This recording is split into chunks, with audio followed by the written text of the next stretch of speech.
Hey guys, welcome back to my channel, The Engineer Singh. Today's tutorial I will show you how to use the summation function in your scientific calculator. I am using Casio FX991FX. So without wasting any further time, let's begin the video. So the first thing you need to do is you need to activate the summation function.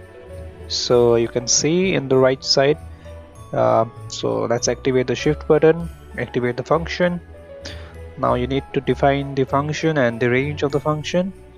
So let's define the function first, alpha, then x, then we can square or anything you need to do, like x cube or x to the power 4.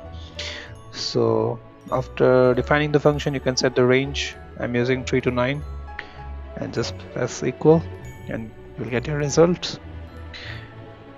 You can change it. Let me show you another example of it. Repeat the same. I'll define a function. First alpha, then define x. X raised to 5 plus anything. Fine.